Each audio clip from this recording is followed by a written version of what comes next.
29 জুলাই জাতীয় শিক্ষানীতিকে কার্যকরী করার জন্য সিলমোহর দিয়ে দিল কেন্দ্রীয় মন্ত্রিসভা। এই একটা পরিস্থিতি। কিন্তু মনে রাখতে হবে করোনা আবহের সুযোগ নিয়ে কিন্তু জাতীয় শিক্ষানীতিটাকে একটা সামনে নিয়ে এসে, এটাও কিন্তু একটা অশুভ শক্তি। কারণ একটা দেশের শিক্ষানীতি যখন হবে, তো শিক্ষার তো উনি বলেছেন সার্বজনীন বিকাশ, একটা ছাত্রের অন্তর্নিহিত যে গুণাবলী তার একটা বহিঃপ্রকাশ, এবং নিজেকে শিক্ষার মধ্য দিয়ে যেন নিজেকে উপার্জনশীলতার জায়গায় নিয়ে যাওয়ার একটা ক্ষমতা, এবং দেশকে একটা সুনাগরিক হিসাবে আমি আমার দেশকে ভালোবাসি, দেশের প্রতি ভালোবাসা, মমত্ববোধ, দেশের প্রতি ভক্তি, শ্রদ্ধা, এগুলোর মধ্য দিয়ে একটা সুনাগরিক হিসাবে গড়ে উঠবে, তার তো গুণাবলী। কিন্তু সেসব নির্ভর করে একটা সরকার ক্ষমতায় থাকার উপরে। দৃষ্টিভঙ্গিগুলো বিভিন্ন সময় বিভিন্ন সময়, যেমন ব্রিটিশ আমলের সময় যে শিক্ষানীতি ছিল সেখানে কেরানি তৈরি করে শিক্ষানীতিটা হচ্ছে আসল ব্যাপার ছিল। কোন কোন জায়গায় এমন শিক্ষানীতি ছিল একটু ইংরেজি শেখাতে হবে, নালে ইংরেজিদের সঙ্গে তার রাজত্ব করবে, তার সঙ্গে তারা মানানসই হতে পারবে না, কেরানিগিরি করতে পারবে, এই ধরনের শিক্ষাটাই তারা তৈরি করতে চেয়েছিল। তারা তো সার্বিক শিক্ষা তৈরি করতে চায়নি। আর আমরা পরে পরে দেখেছি যে যেটা আমরা বলতে চাই, যেমন আমাদের সমিতির জন্ম হচ্ছে 1921 সালে, আজ তার 100 বর্ষে আমরা পদার্পণ করেছি। এবিপিটি একটু পরে, তারও 100 বর্ষের দিকে বোধ হয় হাতছানির জায়গায় আছে। এখন কত বছর চলছে আপনাদের? হ্যাঁ, তা 1935 আর আমাদের 21, এই জায়গার মধ্যে। তো আমাদের লড়াই তো হচ্ছে সাধারণের বিদ্যালয়ের জন্য লড়াই। আজকে দেখতে হবে যে জাতীয় শিক্ষানীতি যাই কেন্দ্রীয় সরকার চালু করতে চাইছে, সে কি সাধারণের বিদ্যালয়কে পুষ্ট করতে পারবে? গরিব প্রান্তিক মানুষের ছেলে মেয়েদের পড়াশোনার জায়গাটাকে সুনিশ্চিত করতে পারবে? তো সাধারণের বিদ্যালয় সার্বজনীন শিক্ষার বিচার করবে, সম মর্যাদা সম্পন্নভাবে, সমমানের। একজন গরিব প্রান্তিক ক্ষেতমজুর, পশ্চাৎপদ, তফসিলি জাতি উপজাতি সম্প্রদায় যাই হোক না কোনো সমান সুযোগ সমানভাবে তার উপর আরোপিত হবে। যত্ন নেওয়া থেকে শুরু করে সমস্ত কিছু থেকে শুরু করে সুযোগ সুবিধা, ভর্তি হওয়ার সুযোগ, এগুলো হচ্ছে সাধারণের বিদ্যালয়। তাকে পুষ্ট করো। এখনো আমাদের দুটো সংগঠনের লড়াই আছে, সাধারণের বিদ্যালয়কে সঠিক জায়গায় রাখতে হবে। বর্তমানে লড়াইটা তো দুটো জায়গায়, সাধারণ বিদ্যালয় আর বেসরকারি বিদ্যালয়। বেসরকারি বিদ্যালয় সাধারণ বিদ্যালয়ের মধ্যে এখন লড়াই বেশি করে। আপনারা দেখবেন যে বেসরকারি বিদ্যালয়গুলো অনেক অনেক জায়গায় উঠে পড়ে সাধারণ বিদ্যালয়কে ক্রাশ করার চেষ্টা করছে। আপনারা কলকাতাতে যান, দেখবেন প্রায় 80-85টা স্কুল আছে যেখানে ছাত্র নেই, যত ছাত্র আছে তার থেকে মাস্টারমশাইয়ের সংখ্যা বেশি। অনেকগুলো স্কুলকে একসঙ্গে একত্রিত করে দেওয়ার ভাবনা, বা স্কুলগুলোকে তুলে দিয়ে মাস্টারমশাইদের অন্য স্কুলে পাঠিয়ে দেওয়ার একটা ভাবনা ইত্যাদি এই সমস্ত জায়গায় সেখানে শুরু হচ্ছে। কিন্তু সাধারণের বিদ্যালয়গুলোতে আমরা মনে করি এইগুলোকে যদি জারি না থাকে তাহলে সার্বিক শিক্ষা প্রচার হওয়াটা কোনো সম্ভব নয়। এখানে ক্যাপিটেশন লাগে না, বিনা পয়সায় পড়তে পারে, এখানে বই পায়, এখানে পোশাক পায়, এখানে মিড ডে মিল পায়, এখানে পয়সাপত্র বেশি লাগার নেই, ক্যাপিটেশন ফি লাগে না, বাবা মায়ের ন্যূনতম শিক্ষাগত যোগ্যতা দরকার হয় না, শিক্ষাগত যোগ্যতা, বিশেষ কোম্পানির জামা পরে আসতে হয় না, বিশেষ কোম্পানির জুতো পরে আসতে হয় না, তারপরে প্রতিদিন এই দিন এই টিফিন আনতে হবে, এই দিন এই টিফিন আনতে হবে, এই সমস্ত কোনো বাধ্যবাধকতা নেই। এটা হচ্ছে সাধারণের বিদ্যালয়। আর এক্ষেত্রে সরকারকে অর্থ বিনিয়োগ করতে হবে। কিন্তু এখন দেখা যাচ্ছে যে সরকারের দৃষ্টিভঙ্গি যখনই আসবে যে না, আমি এখানে অর্থ ব্যয় করবো না, অর্থ ব্যয় করার পরে রিটার্ন আসছে না, অতএব আমি এখানে যা ব্যয় করছি স্বাস্থ্যের ক্ষেত্রে, শিক্ষার ক্ষেত্রে যা ব্যয় করছি সেটা পরিষেবামূলক জায়গায় পৌঁছে যাচ্ছে। এটাই তো একটা রাষ্ট্রের দৃষ্টিভঙ্গি হওয়া উচিত। এটা একটা গণতান্ত্রিক রাষ্ট্রের একটা দৃষ্টিভঙ্গি হওয়া উচিত। সার্বজনীন শিক্ষার প্রসারের জন্য এই সমস্ত কাজকর্মগুলো করা উচিত। কিন্তু সরকার সেই জায়গা থেকে তার হাতটা গুটিয়ে নিতে চাইছে। গুটিয়ে নিয়ে পরে তারা নিজেদের মনোমতভাবে তার শিক্ষা ব্যবস্থাকে চালু করবার জন্য একটা প্রচেষ্টা তারা গ্রহণ করার চেষ্টা করছে। আপনি ভেবে দেখুন যে 2019-এ যে জাতীয় শিক্ষানীতি 486 পাতার বইটা এত বড় মোটা বই, 1 মাস 15 দিন সময় দিয়েছিল, পরে 1 মাস সময় দিয়েছিল এখানে অভিমত দেওয়ার জন্য। এবং আপনি যদি বইটা পড়েন তাহলে দেখবেন আপনি বিরোধিতা করবার বিশেষ একটা জায়গা পাবেন না। দারুণ যুক্তি দিয়ে বইটা লিখিয়েছে, দারুণ চমৎকার ভাষা। আপনি বিরোধিতা করতে পারেন, আপনি বিরোধিতা করতে পারবেন, বিরোধিতা করার মতো আপনার জায়গা নেই। সেখানে যা যা সব কথাগুলো বলা আছে 1, 2, 3, 4 করে সেগুলোকে বিরোধিতা করার জায়গা আপনার কোনোভাবে থাকবে না। তারা বলেছে যে এখানে ছেলেমেয়েরা স্কুলে আসবে, সবাইকে পড়ার সুযোগ দিতে হবে, সমমানের শিক্ষা সেই জায়গায় দিতে হবে, ছাত্রছাত্রীদের মিড ডে মিলের ব্যবস্থা থাকবে, ছাত্রছাত্রীদের টিফিনের ব্যবস্থা থাকবে, আমাদের ছেলেমেয়েরা অঙ্কে এবং বাংলাতে অনেকটা ভাষার ক্ষেত্রে তাদের দক্ষতার অভাব আছে, সেই দক্ষতাটা সঠিক জায়গায় নিয়ে যেতে হবে। তারপরে ই-লার্নিং করতে হবে, মানে যেখানে অনলাইন সিস্টেমের জায়গায় নিয়ে যেতে হবে, এবং তক্ষশিলার মডেল এবং নালন্দার মডেলের শিক্ষা হবে। তক্ষশিলা এবং নালন্দাতে যেমন মডেলের শিক্ষা সব ছিল, সেই ধরনের শিক্ষাগুলো এখানে জারি থাকবে। এই সমস্ত কথাবার্তাগুলো কিন্তু তারা বলেছে পরিষ্কারভাবে, 1, 2, 3, 4 করে তারা এই সমস্ত কথাবার্তাগুলো বলেছে। আপনি নিশ্চিতভাবে সেগুলো বিরোধিতা করতে পারবেন না। আমরা তখন বলেছিলাম যে এই জায়গাতে আমাদের আপত্তি আছে। আমরা গভর্নমেন্টের কাছে অভিমত পাঠিয়েছি এই ধরনের। এই যে শিক্ষানীতি বেরিয়ে যাওয়ার পরে আমাদের অভিমত রাজ্য সরকার চেয়েছিল, আমরা অভিমত দিয়েছি। এই অভিমত আমাদের জার্নালে প্রকাশিত হয়, লাইন ধরে ধরে সেগুলো আমরা বিরোধিতা করেছি। তুমি যখন এটা করতে চাইছো তখন দেখলাম এতজন এই ছাত্র থেকে, যুব থেকে, মাস্টারমশাই, অধ্যাপক, বুদ্ধিজীবী, বিভিন্ন সংগঠন, STFI, ABTA, ABPTA, অনেক রাজ্যের যে সংগঠন, তারা সব মতামত দিল। একটা মতামত গ্রহণ করা হয়নি, খসড়াতে যা ছিল তাই রেখে দেওয়া হয়েছে। 1 দ্বিতীয় নম্বর হচ্ছে শিক্ষা যুগ্ম তালিকার মধ্যে পড়ে, যেখানে কেন্দ্র রাজ্য উভয় সমান ক্ষমতার অধিকারী। কোন প্রশ্নে যদি বই নিতে হয় কেন্দ্রীয় প্রাধান্যে বলবৎ থাকবে, রাজ্য সরকারের সঙ্গে কোনো আলোচনা করা হয়নি। এই 2। তৃতীয় নম্বর হচ্ছে পার্লামেন্ট, যেটা হচ্ছে সর্বোচ্চ জায়গায় যেখানে অনুমোদন নেওয়া উচিত, এই শিক্ষানীতি নিয়ে আলোচনা হওয়া উচিত, পার্লামেন্টে কোনো অনুমোদন নেওয়া হয়নি। কেন্দ্রীয় মন্ত্রিসভা এটাকে একবারে পরিপূর্ণভাবে এটা অনুমোদন করে দিয়েছে, এবং অনুমোদন করে দেওয়ার পরে তারা বলেছে এটাই ঠিক, এটা নিয়ে আর কোনো আলাপ আলোচনা ইত্যাদি এ সমস্ত কিছু হতে পারে না, এ সমস্ত হওয়ার কোনো সুযোগ নেই। এবং তারা যেখানে বলতে চাইছে যে যে বিষয়গুলো তারা এখানে নিয়ে আসতে চায়, সেই বিষয়গুলোর মধ্যে বলছে 21 শতকের দক্ষতা, সনাতন ভারতীয় মানসিকতার শিক্ষা, বৌদ্ধিক ও মানসিক বিকাশ, ভাষা গণিতের দক্ষতা আমি বলেছি। তারপরে হচ্ছে যে পাঠ্য বিষয়ের বোঝা কমানো, পরীক্ষার চাপ কমানো, পড়ুয়াদের চাপ সইছে তার জন্য ব্রেকফাস্ট, তার জন্য হচ্ছে শরীর ভালো রাখার জন্য হচ্ছে হেলথ কার্ড, আর বলছে যে নেটের মাধ্যমে অনলাইন ক্লাস, এই সমস্ত বিষয়গুলোর কথা তারা বলেছে। এবং 2035-এর মধ্যে প্রাক প্রাথমিক থেকে একবারে উচ্চ প্রাথমিক স্তর পর্যন্ত যা আছে সেখানে স্তর অবধি 100% ছেলেকে এনরোলমেন্ট তারা করতে চায়। 100% ছেলেদের এনরোলমেন্ট করতে চায়, যেখানে 74 বছর স্বাধীনতার 74 বছর যেখানে আমরা উদযাপন করতে চলেছি, সেখানে যদি আমরা দেখি এখনো সার্বিক শিক্ষা সম্পূর্ণ হয়নি। প্রতিটি ঘরের প্রতিটি সন্তান এখনো স্কুলে আসেনি। যারা ক্লাস 1-এ ভর্তি হয় তখন 10ম শ্রেণীতে যায়, তার অন্তত 50%-এর বেশি ছাত্রছাত্রী স্কুল ছুট হয়ে যায়, তাদের আপনি খুঁজে পাবেন না। যারা 1-এ ভর্তি হয়, আপনি যখন 10-এ যাবেন আপনি খুঁজে পাবেন না।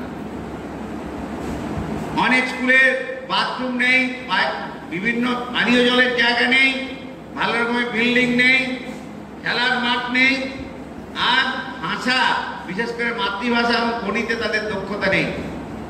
এবং যখন বহির্মূল্যায়ন হয়, সেই বহির্মূল্যায়নের ক্ষেত্রে দেখা যায় অনেক ছাত্রছাত্রী ভাষা এবং গণিতের ক্ষেত্রে নিজস্ব দক্ষতা অনুযায়ী তাদের রেজাল্ট ইত্যাদি করতে পারেনি। এই ধরনের একটা পরিস্থিতি আছে। সেই পরিস্থিতির মধ্যে এরা এত সব বাধা প্রতিবন্ধকতা সেই জায়গায় দাঁড়িয়ে থেকে 2022 সালে এটা কার্যকরী করবে এবং গস এনরোলমেন্ট মাধ্যমিক স্তর অব্দি 100% ওরা নিয়ে চলে যাবে। তাহলে তো এটা যদি করতে হয় তাহলে তো প্রত্যেক ছাত্রছাত্রীদের স্কুলমুখী করতে হবে। স্কুলমুখী করার জন্য শুধুমাত্র স্লোগান দিলে হবে না, বাস্তবায়িতভাবে এলাকার আর্থসামাজিক কাঠামোকে উপলব্ধি করতে হবে। মনে রাখতে হবে যে পশ্চাৎপদ এলাকার মানুষ এবং সেই এলাকার আর্থসামাজিক কাঠামোর যদি বিকাশ না হয়, সেখানে যদি ঘাটতি দুর্বলতা থাকে, পারিবারিক স্বাচ্ছন্দ্য স্বচ্ছতা যদি না থাকে, তাহলে কিন্তু সব ছেলে মেয়েদের স্কুলমুখী করা যাবে না। সেই বিষয়গুলোকেও তাদের ভাবনা চিন্তার জায়গায় নিয়ে যাওয়ার একান্ত দরকার আছে বলে আমরা মনে করি। একটা শিক্ষা কমিশন যখন তার রিপোর্ট পেশ করে, আগের শিক্ষা কমিশনের কি কি দুর্বলতা ছিল সেগুলো পর্যালোচনা করার দরকার ছিল। কেন এর আগের শিক্ষা কমিশনের কি কি দুর্বলতা ছিল? কোঠারি কমিশন কি কথা বলেছিল? 86 সালে যে শিক্ষা কমিশন হয়েছিল, সেই শিক্ষা কমিশন সেই জায়গায় জাতীয় শিক্ষানীতি হয়েছিল, সেখানে কি বলেছিল? 66-তে কোঠারি কমিশন কি বলেছিল? 68-তে প্রথম জাতীয় শিক্ষানীতিতে কি বলেছিল? সেই সব জায়গাগুলো কেন এই ঘাটতি এবং দুর্বলতা, সেসব কিছু আলোচনা হয়নি। এখানে একবারেই এই কস্তরীগম যে রিপোর্ট, সেই রিপোর্টটাকেই তারা এই জায়গায় নিয়ে চলে এসেছে। এখানে যে যে বিষয়গুলো ওরা করতে চায়, ওরা বলছে স্বাধীনতার পরবর্তীকালে যে শিক্ষানীতি গ্রহণ করা হয়েছিল তা এখনই চলে আসছে। এটা ব্রিটিশ আমলের শিক্ষানীতি। তাদের উদ্দেশ্যটা কি? ব্রিটিশ আমলের শিক্ষানীতি। এই শিক্ষাটা হচ্ছে ঔপনিবেশিক শিক্ষা ব্যবস্থা। এখন তো অনেক আধুনিকতার জায়গায় সব যাচ্ছে। কেন ব্রিটিশ আমলের শিক্ষা ব্যবস্থাটা রাখবে কেন? সেটা তো পরিবর্তন করা দরকার। এবং তারা বলতে চাইছে যে এই শিক্ষানীতি ভারতবর্ষের সাংবিধানিক মূল্যবোধ এবং ধর্মনিরপেক্ষতা, ভারতবর্ষের বহুত্ববাদী বৈচিত্র্য যুক্তরাষ্ট্র কাঠামো ভিত্তির উপর উপস্থিত যা আমাদের আছে তাকে অস্বীকার করা হচ্ছে। নিজেরা যা ভাববে তাই করবে। তাদের মূল উদ্দেশ্য হচ্ছে ব্রিটিশ আমলের শিক্ষা ব্যবস্থা পরিবর্তন করতে চায়, ব্রিটিশ আমলের শিক্ষা আইন কানুন পরিবর্তন করতে চায়। এরা মনে করে শিক্ষার অধিকার আইন দিয়ে শিক্ষার সমস্ত কিছু পরিবর্তন করা সম্ভব নয়। দেশের উন্নয়ন যা ঘটেছে সেই চালচিত্রের সাথে সামঞ্জস্য ঘটিয়ে নতুন শিক্ষানীতি প্রণয়ন করতে হবে। নিজস্বভাবে তাদের লক্ষ্য আছে মাদ্রাসা শিক্ষার অবলব্ধি ঘটাতে হবে। মাদ্রাসা শিক্ষার অবলব্ধি ঘটাতে হবে। বিদ্যালয়গুলিকে একত্রীকরণ করতে হবে। অনলাইন সিস্টেমে পাঠদান পরিচালনা করতে হবে। তাদের 1, 2, 3, 4 করে যা সমস্ত দৃষ্টিভঙ্গিগুলি আছে, হিন্দি এবং ভাষাকে সার্বজনীন করতে হবে একাধিক ভাষার জায়গায়। মাতৃভাষাকে শিক্ষক সুযোগ দিয়ে আর সুযোগ দেওয়া যাবে না। এই ধরনের ভাবনা চিন্তা তাদের মধ্যে সমস্ত জায়গায় গ্রাস করছে এবং শিক্ষাকে বেসরকারীকরণ, শিক্ষাকে বাণিজ্যিকীকরণ, শিক্ষাকে সাম্প্রদায়িকরণ এবং শিক্ষাকে কেন্দ্রীকরণ করতে হবে। এবং শিক্ষা ব্যয় থেকে সরকার হাত গুটিয়ে নেবে, হাত ধুয়ে নেবে এবং সমস্ত বেসরকারি মালিকানার হাতে শিক্ষাটাকে ছেড়ে দেওয়া। এইগুলো হচ্ছে মোটামুটি তাদের ইচ্ছে। এবং যদি সদিচ্ছার বিষয় যদি তাদের থাকতো, তাহলে তারা কোনোক্রমেই আমরা যা দেখেছি তারা কখনোই করতো না যে আলাপ আলোচনার মধ্য দিয়েই তারা সেইগুলোকে নিয়ে যাওয়ার চেষ্টা করত। মোটামুটিভাবে আমি কয়েকটা দিক আপনাদের সামনে তুলে ধরার চেষ্টা করছি। এখানে যেগুলো আমাদের শিক্ষার ক্ষেত্রে অন্তরায় হবে, সাধারণ বিদ্যালয়ের ক্ষেত্রে অন্তরায় হবে, শিক্ষার সম্প্রসারণ, শিক্ষার প্রসার, সেই প্রসারের ক্ষেত্রে খুব অসুবিধার সৃষ্টি করবে, সেইগুলোর মধ্যে আলোচনার ক্ষেত্রে প্রথমে আনবো যে স্তর নিয়ে তারা কতগুলো স্টেজ তারা করেছে। এখন আমাদের যে শিক্ষা ব্যবস্থাটা চালু আছে 1, 2, 3, 4 4টা ক্লাস, 5, 6, 7, 8 এটা হচ্ছে উচ্চ প্রাথমিক স্তর, আর এটা হচ্ছে প্রাথমিক স্তর 1, 2, 3, 4, আর 9, 10 হচ্ছে মাধ্যমিক স্তর, আর 11, 12 হচ্ছে উচ্চ মাধ্যমিক স্তর। এই স্ট্রাকচার 4, 4, 2, 2 4, 4, 8, 2, 10, 2, 12টা স্ট্রাকচার। এরা এখন যেটা এখানে পরিবর্তন করতে চাইছে, তারা এখন বলছে না এই স্তরটা থাকলে হবে না। একটা ভিত্তি স্তর হিসাবে তারা প্রি প্রাইমারির 3টে ক্লাস, যেটা অঙ্গনওয়াড়িদের যারা পড়ায়, সেই 3টে ক্লাস আর 1-2টাকে মিলে 5টা ক্লাসকে একসঙ্গে নিয়ে আসতে চাইছে। 3 থেকে 8 বছর, এটা 5 বছর পড়ে আসতো, তো 3 থেকে 8 বছর পর্যন্ত এইটাকে বলছে ভিত্তি শিক্ষা স্তর একটা। ওই আর দ্বিতীয় নম্বর হচ্ছে প্রস্তুতি স্তরের কথা বলেছে, ওখান থেকে বলছে 3 থেকে 5, 3, 4, 5, 3 বছর, 5 + 3, এটা হচ্ছে প্রস্তুতি স্তর। এটার বয়স হচ্ছে 8 থেকে 11। আর উচ্চ প্রাথমিক স্তর, যেটা আমাদের 6, 7, 8 ছিল, 5, 6, 7, 8 ছিল, এখন হচ্ছে 6 থেকে 8, এটা 12 থেকে 14 বছর। আর মাধ্যমিক স্তর হচ্ছে 9, 10, 11, 12, এইটা 14 থেকে 18 বছর। আগে 14 বছর ছিল, এখন সেটা হয়েছে কত বছর? 18 বছর।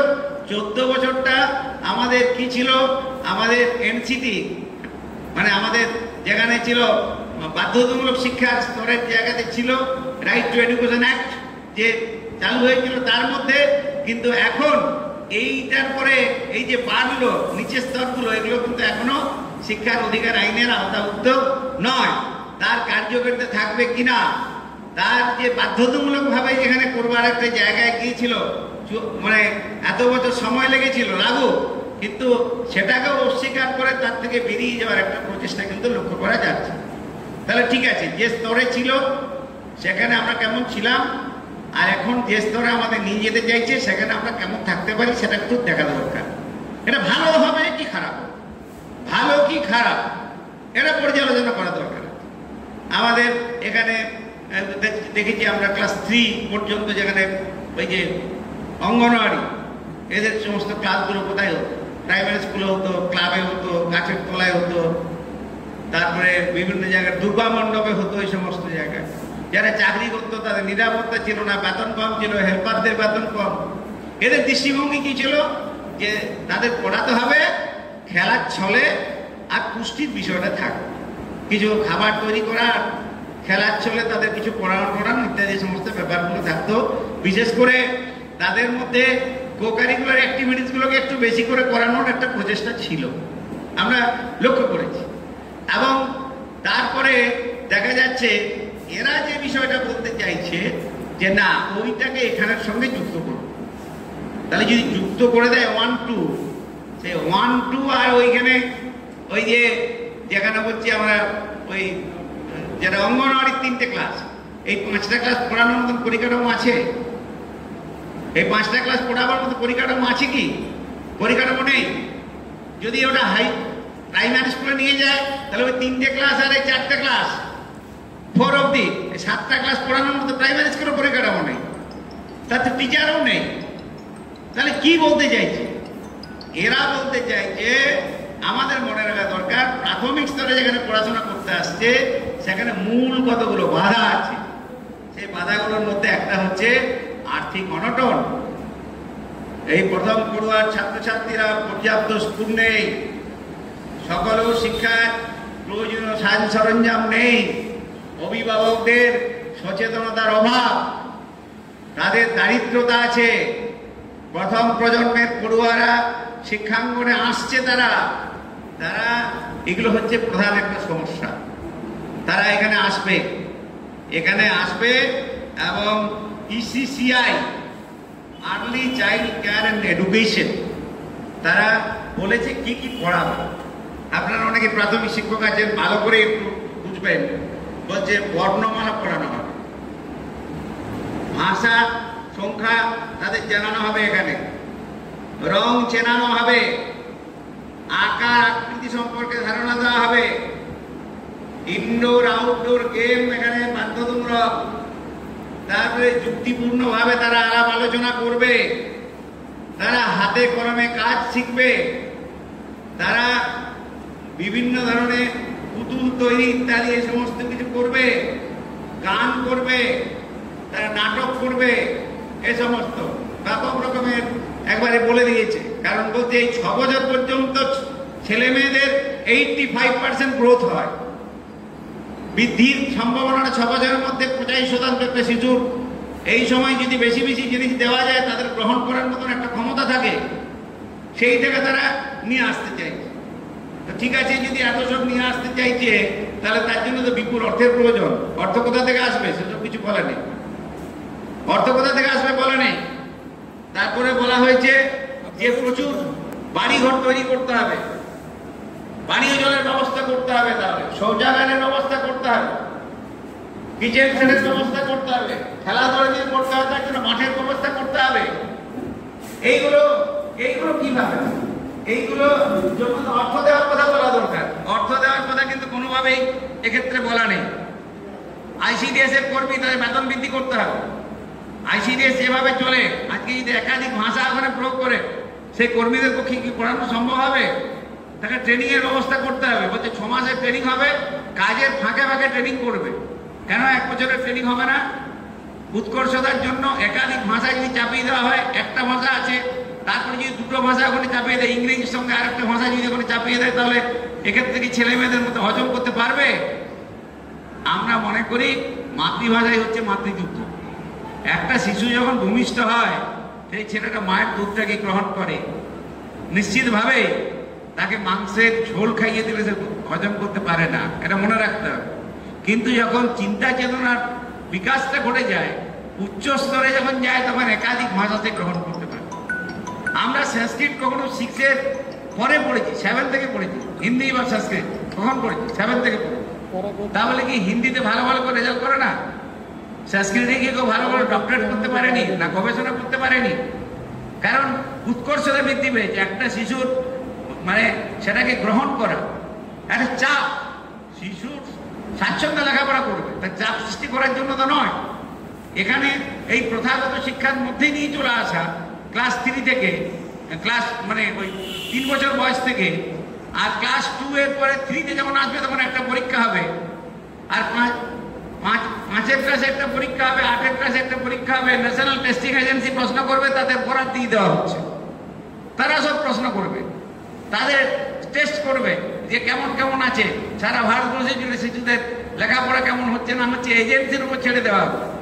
আমি মাস্টারমশাই পড়াচ্ছি, তার মূল্যায়ন করবো কোন জায়গার মধ্যে আছে, ধাপে ধাপে একটা উত্তরণের জায়গায় যাবে, এই সব ব্যাপার এই জায়গাগুলোর মধ্যে নেই। সেইগুলোকে বিভিন্নভাবে নিয়ে যাওয়ার চেষ্টা করছে। তাহলে আমাদের একটা বিষয় ভাবা দরকার যে যদি দেখা যায় এই সব জায়গাতে পরিকাঠামোর সুযোগ হলো না, বাড়িঘর হলো না, খেলার মাঠ নেই, মাস্টারমশাই নেই, বসার জায়গা নেই, সরকার তো একবারই বলেছে, বুড়ো আঙুল দেখিয়ে দিই, যেহেতু আমি কিছু করতে পারবো না, কোনো তো ব্যবস্থা নেই, তখন বলেছে বেসরকারি স্কুলগুলো রমরমে গজিয়ে উঠবে। যে জায়গাতে প্রাথমিক স্কুলগুলো আছে সেখানে দেখবেন অনেক অনেক জায়গাতে বেসরকারি স্কুলগুলো যেখানে গজিয়ে উঠেছে, প্রাইমারি স্কুলকে গ্রাস করছে। নার্সারি স্কুলগুলোতে ছেলেমেয়েরা সব চলে যাচ্ছে বেসরকারি নার্সারি ইংলিশ মিডিয়াম স্কুলগুলোতে, তখন দেখবেন ছাত্র অনেক সেই জায়গায় কমে যাচ্ছে। আজকে সাধারণের শিক্ষার কাছে একটা চ্যালেঞ্জ দিয়ে দেবে, যেখানে যার টাকা আছে সেই এটা গ্রহণ করতে পারবে, যার টাকা নেই সে গ্রহণ করতে পারবে না। এই যে অসুবিধা হবে, সেক্ষেত্রে কি হবে, ওই বেসরকারি স্কুলের দিকে এই অভিভাবকরা তাদের ছাত্রছাত্রীদের ভর্তি করবে। আর পশ্চাৎপদ মানুষ, সংখ্যালঘু মানুষ, দলিত মানুষ, গরিব মানুষ, এসসি এসটির মানুষ, পশ্চাৎপদ যারা, তারা কি করবে, তাদের ছেলেমেয়েরা ড্রপ আউট হয়ে যাবে এবং শিক্ষা মাফিয়ারা একটা জায়গায় স্কুল তৈরি করবে। একদিকে স্কুল চলবে তাদের ইংলিশ মিডিয়াম, আর একদিকে বিজেপির ওই ভুলে ভরা ওই যে পাঠ্যপুস্তক, বিকৃত সংস্কৃতি, যেখানে বিদ্যা ভারতী স্কুল আর সরস্বতী শিশু মন্দির, এইগুলোকে রমরমে গজিয়ে উঠবে। আমরা মনে করি অনেকেই শিক্ষানীতির বিরোধিতা করে, কিন্তু আমরা যখন পর্ষদে ছিলাম কোন স্কুলকে, আরএসএস এর কোন স্কুলকে অনুমোদন দিইনি। যখন আমরা বোর্ডের এক্সিকিউটিভ কমিটিতে ছিলাম, যখনই প্রস্তাব এসেছে আমরা বিরোধিতা করেছি। আর এই কয়েক বছরের মধ্যে বর্তমান সরকার যেখানে আছে, অনেক সরস্বতী শিশু মন্দির, বিদ্যা ভারতী স্কুলকে সরকারের অনুমোদন দিয়ে দিয়েছে এবং বিভিন্নভাবে ধর্মীয় শিক্ষা, বিভিন্ন ধরনের অন্যান্য শিক্ষায় তাদের শিক্ষিত করার চেষ্টা করা হচ্ছে। বিকৃত ভারতীয় তথ্য, যে তথ্যগুলো ঠিক না, একটা ছাত্র যুক্তিবাদী মানসিকতার মধ্য দিয়ে যাবে। একটা ছাত্রের মধ্যে বিজ্ঞান মনস্কতা তৈরি হবে, চিন্তা চেতনার প্রসার হবে এবং যুক্তিবাদী মানসিকতা তৈরি করা এবং ধর্মনিরপেক্ষ শিক্ষা এটা তৈরি করাটাই হচ্ছে আসল কাজ। সেই জায়গাতে বিপদগামী যাবে এবং অন্যজনের কাছে সেটা চলে যাবে বলে আমরা আশঙ্কা করছি। এবং কি দরকার, ক্লাস 2 অবধি যদি আমি পড়ি, কেন আমার পরীক্ষাটা ক্লাস 2 হবে না? 3 বছর থেকে যদি আমার 8 বছরে ক্লাস 2টা যদি 8 বছরে শেষ হয়, তাহলে তারপরে তুমি পরীক্ষা করো। 3 এসে বলো বলছে পরীক্ষা হবে, 3 এসে পরীক্ষা হবে। আবার তুমি যেখানে তুমি শেষ করছো সেখানে পরীক্ষাটা করো, সেখানে পরীক্ষা না করে অন্য স্তরে গিয়ে পরীক্ষা করার একটা ভাবনা চিন্তা তারা তৈরি করেছে।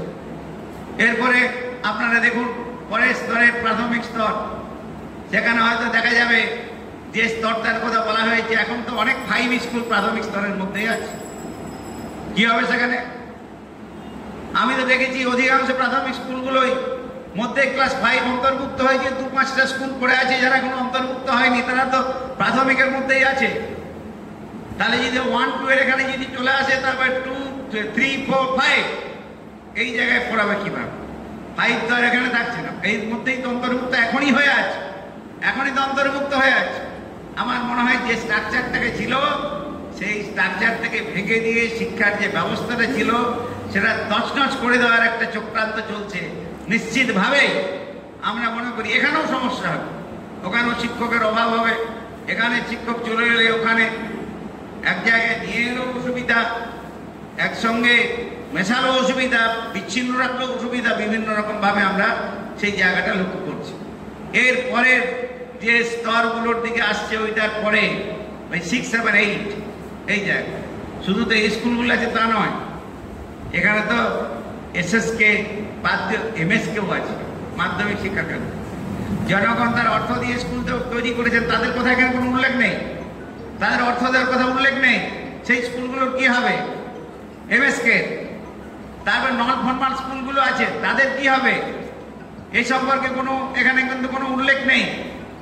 বিভিন্ন রকম ভাবে তারা বলেছে নাকি কর্মমুখী শিক্ষা চালু করতে হবে 6 থেকে, বলেছে ভোকেশনাল স্ট্রিম, 6 থেকে সব ভোকেশনাল তৈরি হয়ে যাবে। ভোকেশনাল তো এখন 9 থেকে হয়, তো 6 থেকে করে কি লাভ?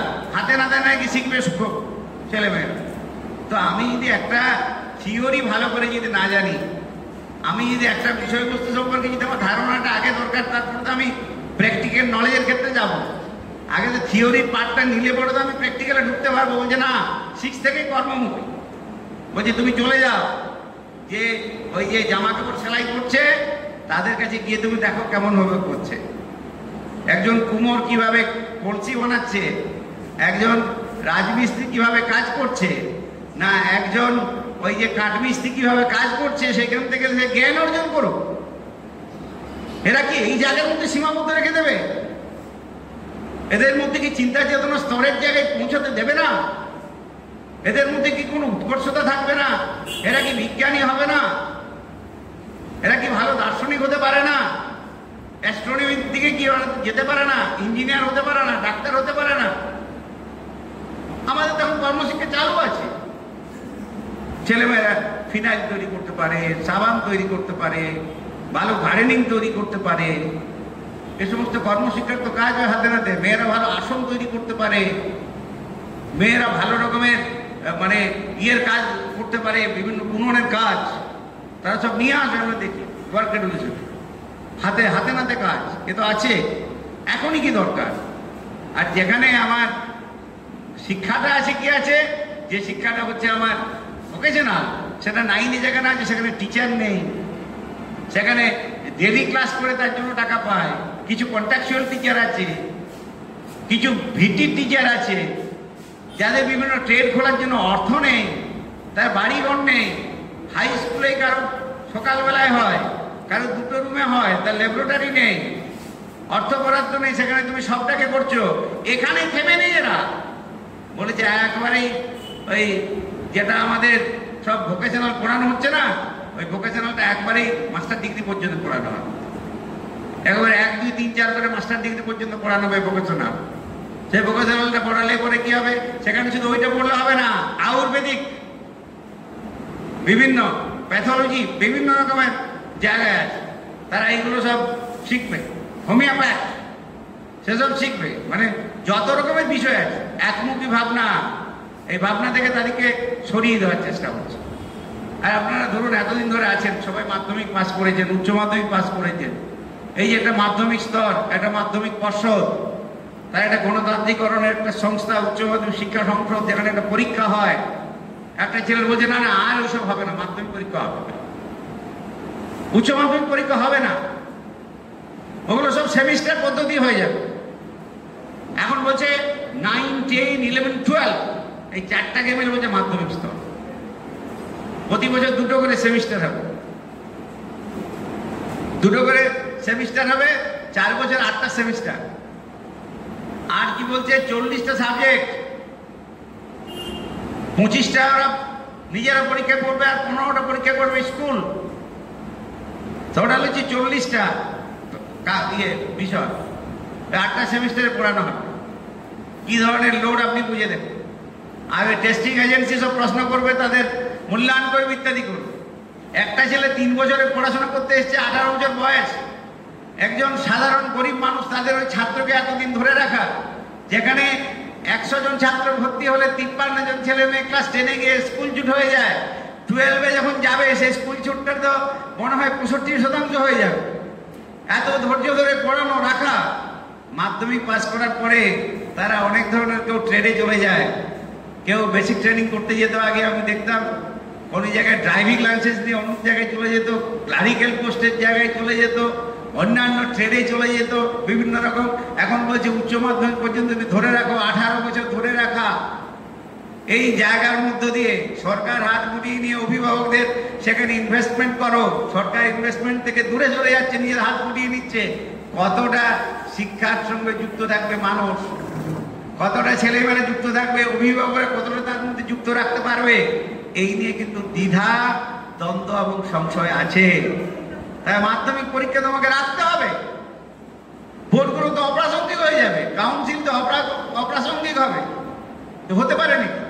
আর দেখুন তারা বলছে নাকি 9, 10, 11, 12, তো অনেক স্কুল আছে, তো 10 স্কুল আছে, সবে কি 12 স্কুল? তাহলে যত 10 স্কুল আছে, ক্লাস 10, তাদের তো সব 12 করতে হবে। কি বলে দিলে হয় নাকি? রাজ্যে যত মাধ্যমিক স্কুল আছে সব উচ্চ মাধ্যমিক করতে হবে, সাবজেক্ট দিতে হবে, টিচার দিতে হবে, ল্যাবরেটরি দিতে হবে, টিচিং এডস দিতে হবে, বাড়িঘর তৈরি করতে হবে। আর বর্তমানে যেখানে রাজ্য সরকারের উপর চাপিয়ে দিলে তো হবে না।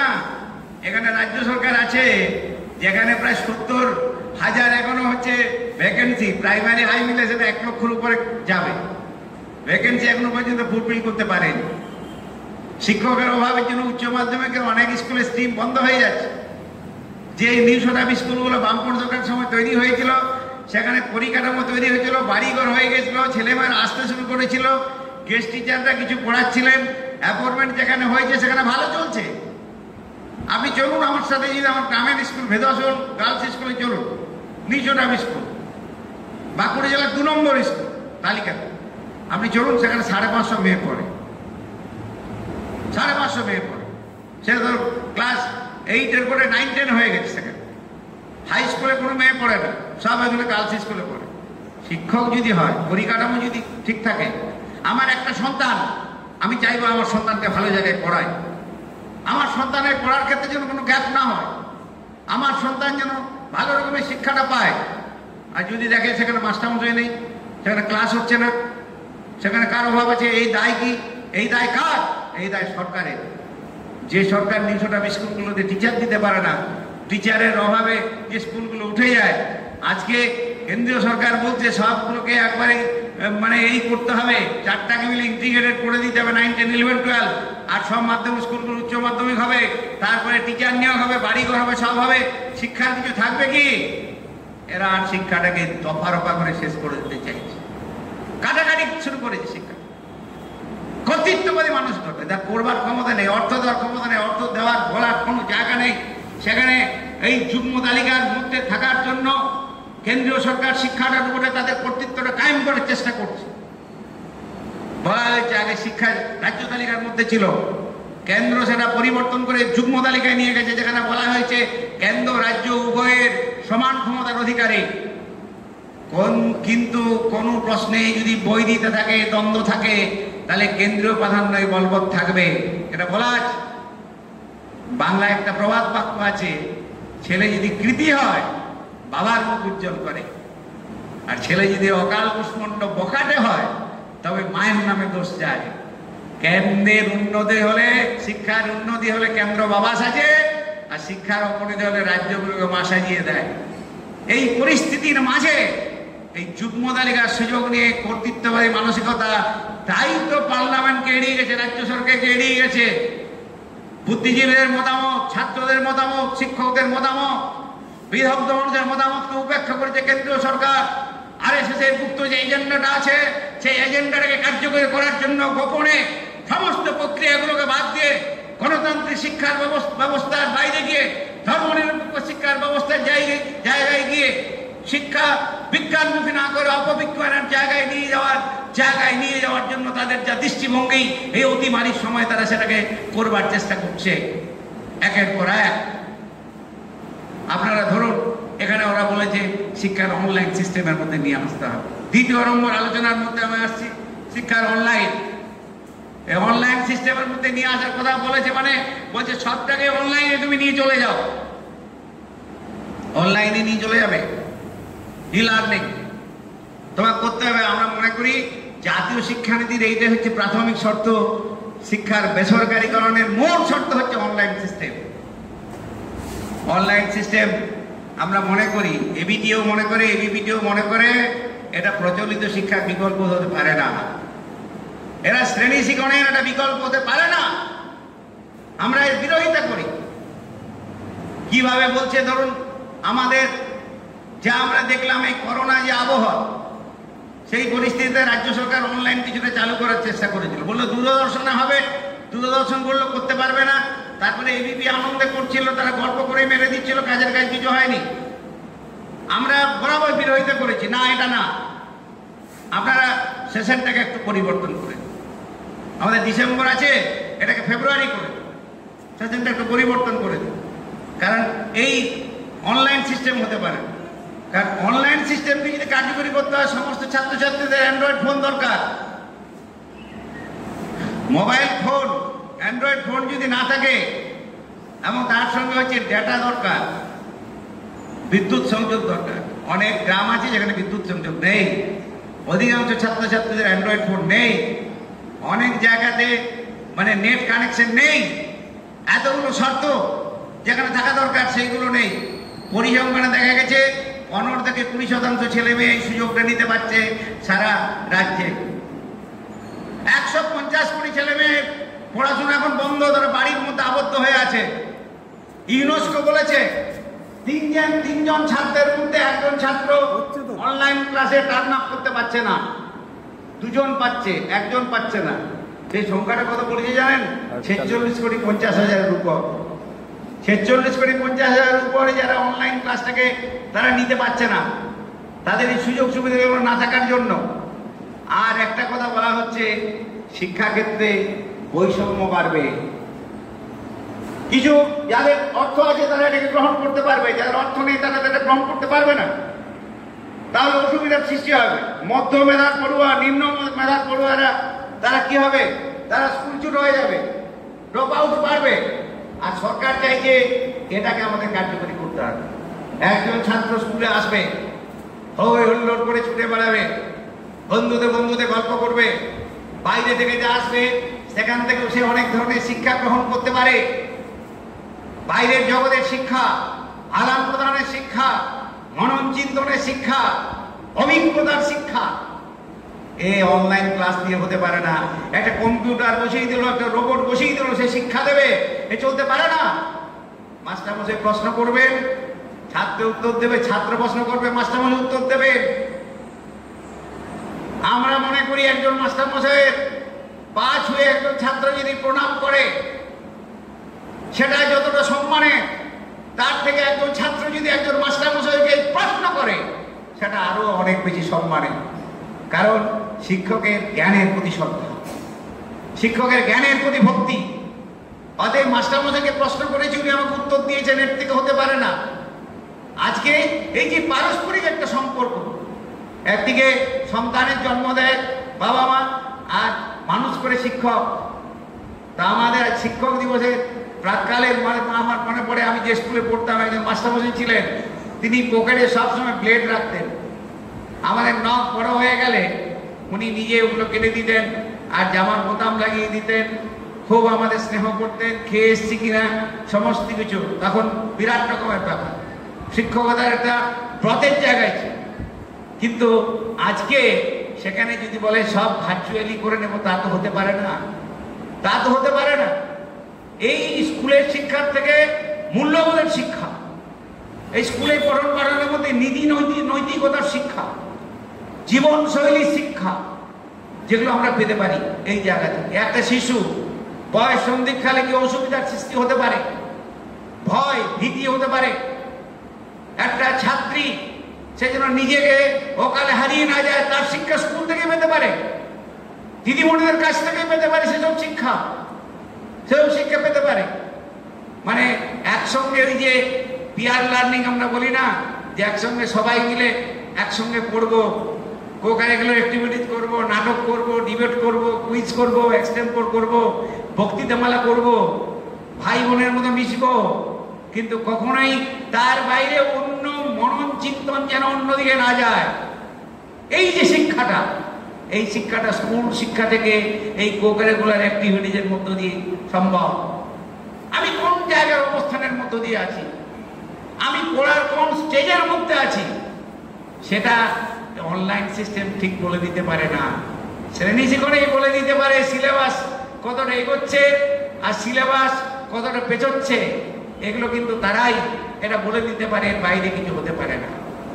অতএব এই অনলাইন সিস্টেম তৈরি করতে গিয়ে মানে স্কুল জোরের সংখ্যা বাড়বে আর শিক্ষাক্ষেত্রে বৈষম্য হবে। যাদের টাকা আছে তাদের শিক্ষা আগামী দিনে বলছে আমরা হাত ধুয়ে নিচ্ছি সব, আমাদের বিকাশ কখনো পিছিয়ে নেই। আমাদের কর্তারা খুব উঠে পড়ে লেগেছে রাজ্য সরকার, তো তারা তো এই জাতীয় শিক্ষানীতি তো শিক্ষামন্ত্রী বলেছেন যে এই অমুক টমুক এইগুলো আমাদের সঙ্গে আলোচনা করে মত দেয়নি ইত্যাদি। তো মাঝে মধ্যে প্রশ্ন জাগে যে তোমাদের তাহলে ওই কেন ওই ভার্চুয়াল ক্লাসগুলো করাবো ইত্যাদি, এইদিকে এত জোর কেন? এটাই কি তোমরা সহমত হয়ে গেছো? এটাই সহমত? মাধ্যমিক উচ্চ মাধ্যমিক সহমত নয়, এটাই তুমি সহমত? তাহলে তো তুমিও তোমার দায় থেকে হাত করিয়ে নিচ্ছ। কারণ যদি অনলাইন সিস্টেমে যদি ক্লাস শুরু হয়ে যায়, তাহলে শিক্ষক নিয়োগ করতে হবে না, বেকার যুবকদের কর্মসংস্থান হবে না। অনলাইন ক্লাস যদি হয় তাহলে পরিকাঠামোর জন্য টাকা দিতে হবে না। অনলাইন ক্লাস যদি হয় তাহলে টিচিং এডসের জন্য কোনো টাকা দিতে হবে না। এই রাস্তায় রাজ্য সরকার হাঁটার চেষ্টা করছে। প্রশ্ন জাগে, প্রশ্নগুলো জায়গাটা অস্বাভাবিক নয়। এই হচ্ছে 2 নম্বর দিক বললাম। 3য় নম্বর হচ্ছে স্কুলগুলি একত্রীকরণের কথা বলছে, যেখানে বলছে নাকি স্কুল কমপ্লেক্স, স্কুল গুচ্ছ করে তোলার কথা বলেছে। ভালো ওরকম ভাবে আপনাদের বোঝা দরকার। বলছি যেখানে 50 জনের ছাত্র কম আছে সেই স্কুলগুলোকে একত্রীকরণ করবে, প্রাইমারিতেও করবে, হাই স্কুলেও করবে। 50 জনের কম ছাত্র যেখানে আছে, অনেক তো নিচটাবি স্কুল আছে যেখানে 12 জন ছাত্র পড়ে, 15 জন ছাত্র পড়ে, সেই স্কুলগুলোকে অনেকগুলো স্কুলের সঙ্গে মার্চ করে দেবে। আমি মনে করি কি এই সরকারের এই স্কুল মার্চ করে দেওয়ার ব্যাপারটা এটা অন্য জিনিস না, এদের দৃষ্টিভঙ্গির মধ্যেই পড়ে এই কেন্দ্রীয় সরকার। কারণ এটা মনে রাখতে হবে যারা ন্যাশনালাইজ ব্যাংকগুলোকে মার্জার করছে, এই ইউনাইটেড ব্যাংক ইত্যাদি পাঞ্জাব ন্যাশনাল ব্যাংকের সঙ্গে কয়েকটা ব্যাংকে ঢুকিয়ে দিয়েছে, দেখেছেন তো? তার মানে যেগুলো ধরুন লাভজনক ব্যাংক সেগুলোকে সব একসঙ্গে মার্জার করছে। মার্জার করলে কি লাভ বলুন? কর্মী কম লাগবে, গ্রাহকরা পরিষেবা কম পাবে। আর যদি আমাদের ছোট ছোট স্কুল যেগুলি আছে প্রত্যন্ত গ্রামাঞ্চলে, ধরুন একটা জায়গায় 30টা স্কুল আছে, অনেক জায়গায় ছাত্র কম, সেইগুলোকে নিয়ে এসে শহরমুখী এলাকায় একটা বড় স্কুল কমপ্লেক্স বানিয়ে দিলাম, সব ছেলেমেয়েরা সেখানে পড়তে চলে এলো, হ্যাঁ, সংযুক্তিকরণ করলো, তাহলে কি হবে? যে শিক্ষক দিতে হবে না। একটা জুনিয়র স্কুল হলে কোটা 8টা মাস্টারমশাই দিতে হবে, একটা ক্লার্ক একটা পিয়ন। একটা হাই স্কুল হলে 12 জন টিচার, একটা ক্লার্ক একটা পিয়ন। আর 1:25 রেশিওতে প্রাথমিক স্তরে যদি পশ্চাৎপদ এলাকায় পড়ুয়াদের জন্য শিক্ষক দিতে হয়, যত ছাত্র সেই অনুযায়ী শিক্ষক দিতে হবে। তাহলে সেইগুলোকে নিয়ে এরা বলতে চাইছে একত্রীকরণ করব। এটা স্কুল কমপ্লেক্স যদি বলতো খুব ভালো হতো, যেটা কোঠারি কমিশন বলেছিল স্কুল কমপ্লেক্সের কথা।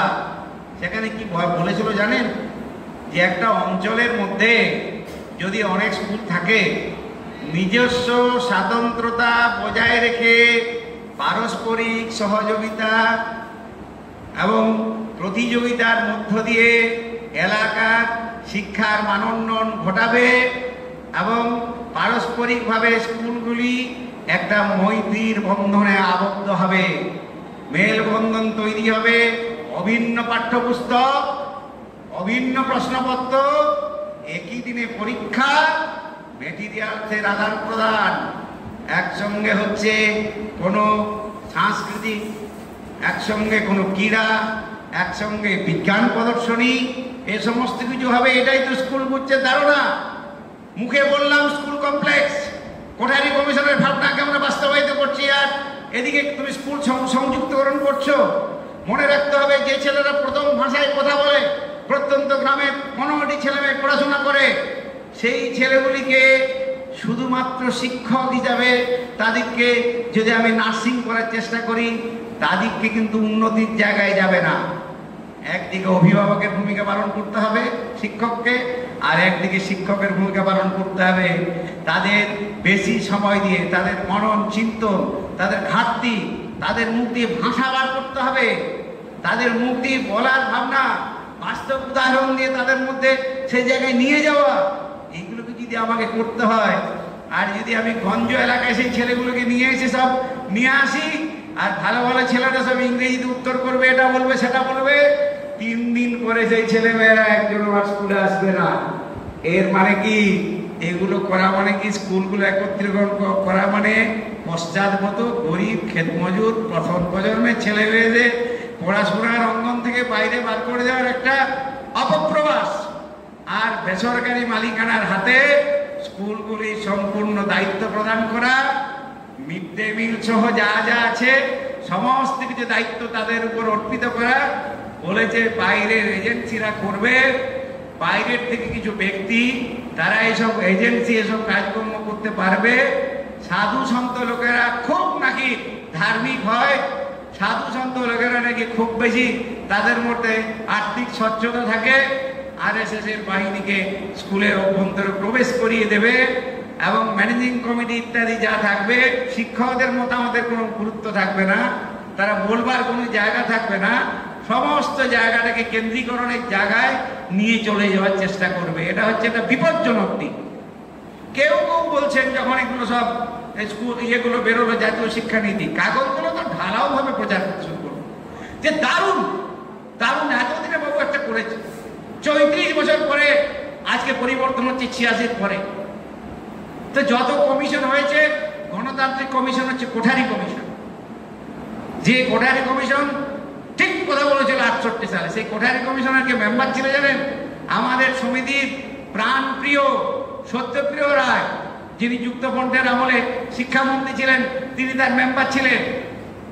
তিনি ওখানে বলেছিলেন যে না, সাধারণের শিক্ষাকে তুমি বেশি করে দাও, জাতীয় আয় 6% তুমি শিক্ষা খাতে ব্যয় বরাদ্দ করো, এসব কথা আরো বেশি শিক্ষাকে গণমুখী করো, শিক্ষকদের ম্যানেজিং কমিটির প্রতিনিধিত্ব সুনিশ্চিত করো। একমাত্র কমিশন হচ্ছে গণতান্ত্রিক কমিশন। সেই কমিশন হচ্ছে 68 সালে, যেটা আমাদের জাতীয় শিক্ষানীতি, যেখানে কোঠারি কমিশন যা বলেছিল জাতীয় শিক্ষানীতি সেটা গ্রহণ করেছিল সেইটা। এবং যখন উনি যুক্তফ্রন্টের শিক্ষামন্ত্রী হলেন, তখন আমাদের পে প্যাকেট বাড়ানো থেকে শুরু করে, পর্ষদ গণতান্ত্রিকরণ করা থেকে শুরু করে, আমাদের ম্যানেজিং কমিটিতে শিক্ষকদের প্রতিনিধিত্ব যাওয়া ইত্যাদি, এই সম্পর্কে অনেকটা বিষয়কে তিনি কার্যকরী করবার তিনি সেই জায়গায় চেষ্টা করেছিলেন। কিন্তু অনেকে বললেন খুব ভালো, মিডিয়া লোকেরা ধরতে শুরু করেছিল, কেন এটা তো খারাপ না, এটা খুব ভালো জিনিস। তারা বললো দেখুন দেখি, সাবজেক্ট নেওয়ার ক্ষেত্রে তো সুযোগ দিয়ে দিয়েছে, 40টা সাবজেক্ট তুমি যা খুশি নিতে পারো। সায়েন্স আগে কি ছিল? স্ট্রিম নিতে গেলে সায়েন্স স্ট্রিম ছিল, কমার্স ছিল, আর্টসের ছিল কলা, তারপরে ছিল সায়েন্স, এই সমস্ত ছিল, তারপর ভোকেশনাল, এই ধরনের স্ট্রিম ছিল। এখন বলছে না তুমি যে কোনো সাবজেক্ট গ্রহণ করবে। আপনারা তো এখন জানেন যে ক্লাস 10-এ যখন একটা ছেলে মাধ্যমিক পাস করে তখন তার বাবা কাছে জিজ্ঞাসা করে, বাবা আমি কিসে পড়বো, সায়েন্সে পড়বো না আর্টসে পড়বো? ছাত্র নিজে বলতে পারে আমি সায়েন্সে পড়বো। কারো হয়তো আর্টসে পড়ার ইচ্ছা আছে, সায়েন্সের দিকে একটু নম্বর বেশি এসছে, বাবা বলে না না না এখন এই যুগকাল খুব খারাপ, সায়েন্সে পড়, এদিক ওদিক করে যদি কোথাও ইঞ্জিনিয়ারিং করতে পারিস, কিছু একটা চাকরি টাকরি হতে পারে, আর্টস পড়বার দরকার নেই। তার মতামতটা অভিভাবকদের ঘাড়েই চলে যায়। তো এখন দেখা যাচ্ছে ক্লাস 8-এর একজন ছাত্র, সে 40টা সাবজেক্ট আছে, সে সাবজেক্ট সিলেকশন করে নিতে পারবে? ক্লাস 8-এর ছাত্রের পক্ষে সাবজেক্ট সিলেকশন করা সহজ। বলছে আমি সায়েন্সের 2টো সাবজেক্ট নিলাম, আমি জিওগ্রাফি নিতে পারি, আমি মিউজিক নিতে পারি, আমি আবার ইতিহাস সাবজেক্টও নিতে পারি। এ কেমন ধরনের কাজ? এ তো ভাবা যায় না। তো আমি যদি সায়েন্স পড়ি, আমি যদি ফিজিক্স, কেমিস্ট্রি, ম্যাথামেটিক্স, বায়োলজি 4টা সাবজেক্ট যদি নিই, তাহলে তো পাখির চোখ করে আমি এগোতে পারবো? সায়েন্স পড়লে পরে তো আমি ডাক্তার হবো না, ইঞ্জিনিয়ার হবো না, গবেষক হবো না, আইআইটিতে যাবো, অন্যদিকে যাবো, আমি সেটা বুঝতে পারবো? অন্য সাবজেক্ট নিলে আমার কি লাভ আছে? এতে একটা সুযোগ করে দেওয়া। সুযোগ করে দেওয়া মানে তার জ্ঞানের প্রতি যে একটা যে ধারণা, একমুখী ভাব, চিন্তাভাবনা, তার থেকে তাকে সরিয়ে নিয়ে যাওয়ার একটা চেষ্টা করছে বলে আমরা মনে করি। এতে পরে খুব একটা লাভ হবে বলে আমাদের মনে হয় না। অতএব এক্ষেত্রে যদি তাদের সঠিক জায়গায় যদি যেতে হয়, তাহলে যেটা দরকার সেখানে হচ্ছে যে একমুখীভাবে তাদের সেই সুযোগটাকে কিন্তু কাজে নেওয়ার চেষ্টা করতে হবে। কিন্তু সেসব নেই। এখানে পরিষ্কারভাবেই বলে দেওয়া হয়েছে এইগুলো করলে ভালো হবে, এইগুলো করলে ভালো হবে। যে কোনো সাবজেক্ট নিতে পারে, সেই সাবজেক্ট থেকে বেরিয়ে আসতে পারে, আবার সাবজেক্ট চেঞ্জ করতে পারে। তাহলে বিষয়বস্তুর উপরে তার যে একটা নিজস্ব যে বোধবুদ্ধি সেই জায়গায় গ্রহণ করা উচিত। তার যে একটা দখল, সেই দখলের জায়গাটার থেকে একটা সস্তায় পপুলারিটি এনে দেওয়ার জন্য বিভিন্ন ধরনের চেষ্টা করা হচ্ছে।